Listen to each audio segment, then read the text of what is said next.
Hello, everyone. Jesus Guillen from San Francisco, California. And I guess it's the first time that I'm trying to be a little bit, excuse me, make it this more professional, even with the.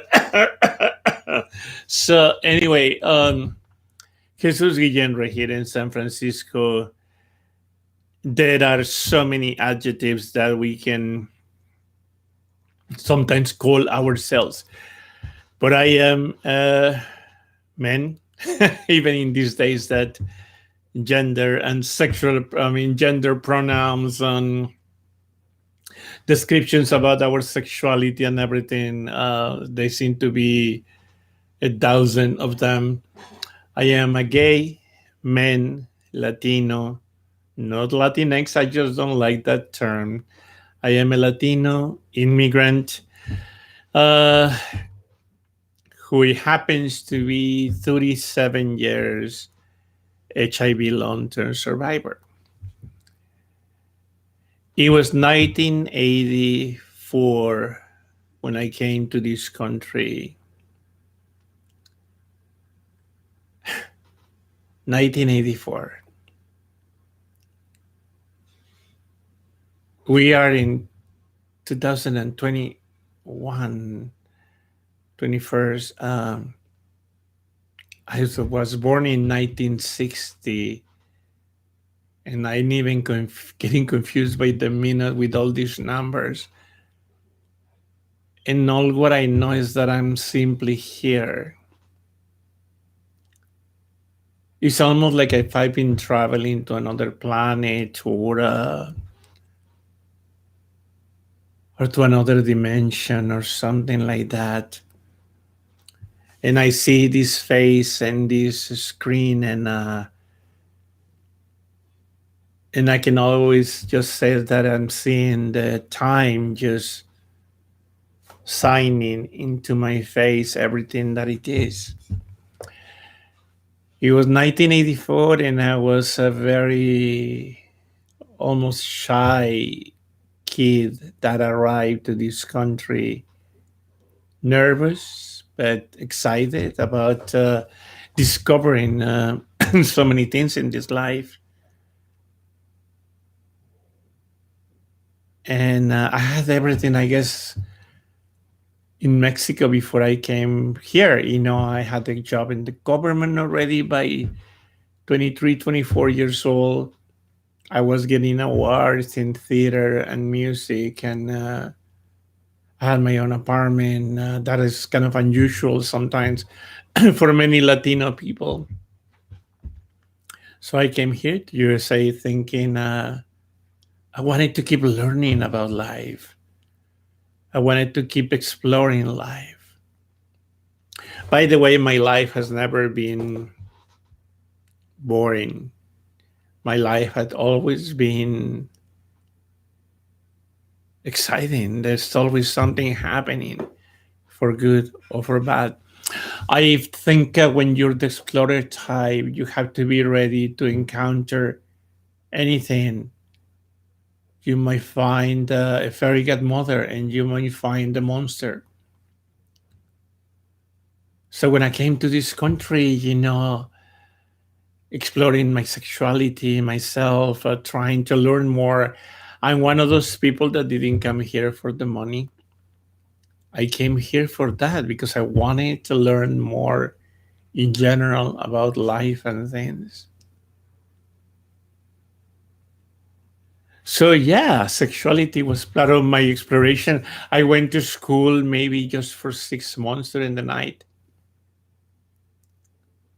And I remember, walking one night after started to work, and my first job was Jack in the Bags. And I remember walking in the street and seeing at night that guy in a window with a shirt off and getting all turned on, and I will go up and then come back, and he saw me, and then he opened his door and invited me in. And that was one of the first times that I had sex right here in this country. But when it happened to me, really my encounter with HIV, because I knew exactly how and what, because I did. I was lucky to start doing theater, and we had a theater tour all over California and New York because I was lucky to get into this theater group in Los Angeles. So we traveled, and there was this men full of testosterone and things that I really like, and we share a bedroom. And of course, I was excited. So during the night, I did end up in his bed, and things happened. And I don't even think that he knew because it was 1985. But he died 1 year later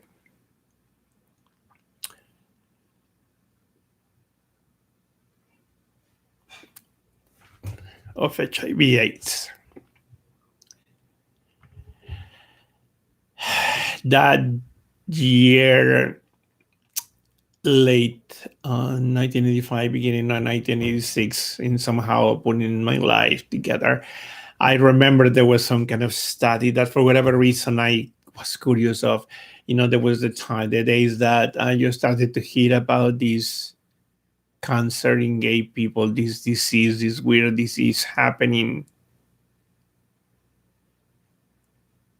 And I was curious to know. I think it was part of the university. So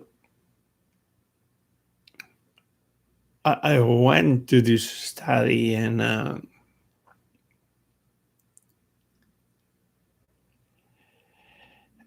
I was called, I think a few days later or weeks later. I forgot, but I was called.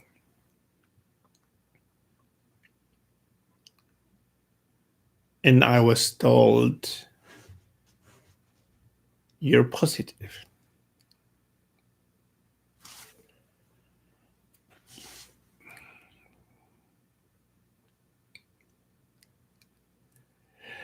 Somehow, I would stay in my mind, it was that it was a cold room. And I don't know why I also felt cold the way that the person told me, you are positive. I don't know how much I reacted uh, about that. I guess sometimes when you hear something like that, you're still like your brain is trying to really understand what is going on. But I think after that, I found a way, because I also, by the way, in those days, you will do the test just with the number. You didn't have to provide your information. I think in my brain kept thinking it's gonna be negative, if I do it again, because there was false positives and false negatives. But it came out positive, and I did it again, and it came out positive, and I did it again, maybe 4 or 5 times, until I guess my brain knew that I could not lie to myself, and it was HIV positive.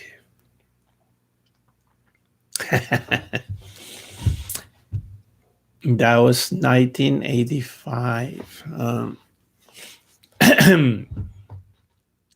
I want to keep having these little chats with you and passing the information, but just remember for the next things that I was an immigrant. I didn't have legal papers. And those were the days when an HIV positive person was not allowed to stay on this country or to immigrate to in this country. Even if I became HIV positive here, I knew that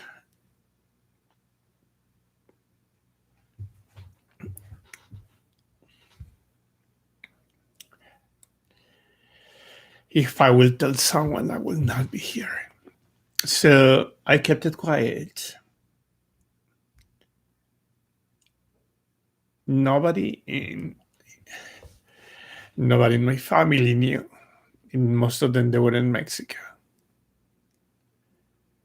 I didn't have friends to talk about it. Not the community. So anyway, we'll keep talking about all these things, but the thing is that I'm here is the year 2021, and so much had happened,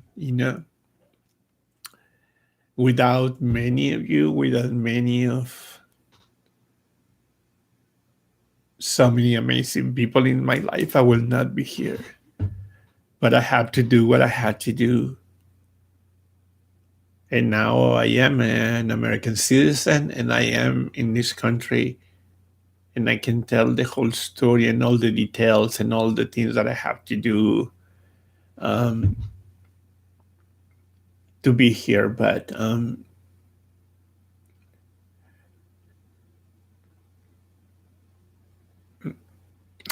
it's funny in some way. I laugh myself because I am an optimistic person. I always had been, and I always will be, I guess. But no denial, it hasn't been easy. So anyway, I want to leave you for now because I have enough myself of this. Um, but there's so many jokes and anecdotes and everyone has a story. But if anything, I want you to think also that this can happen to anyone these days, to an immigrant that just arrived here and something happened with their health, his health, her health, and something happened. And when you're not legal or papers and you hardly know anyone and you hardly speak the language, and how can we help someone like that? Or even in this pandemic right now, COVID-19, 40 years of the HIV AIDS pandemic, and the stigma and the discrimination are as high as it always has been. Would you date an HIV positive person? Still, many dating websites still ask you that question. Even after you equal you undetectable means and transmissible, I am single and I'm unavailable. And I have a lot to offer. But why to ask that question? If there's so many health issues, so many, but that's the only one that people ask you in the dating websites. Will you date an HIV positive person? They will not ask you, will you date a black person? Or will you date a person with one leg? Or will you date, I don't know, a person with PTSD? Or will you date anything? But they do ask that. And every time that I read it, it hurts. So, anyway, so many reasons to be here and talk. So I leave you for now because it is enough for now. Jesus Guillen from San Francisco, this romantic, amazing, worth it, powerful man, Latino, immigrant, HIV, London survivor, advocate, creative, imperfect, and so many other things. here. Love you and hugs and kisses for now. Write me a note. Okay. Ciao for now. Jesús Guillén desde San Francisco. Ciao.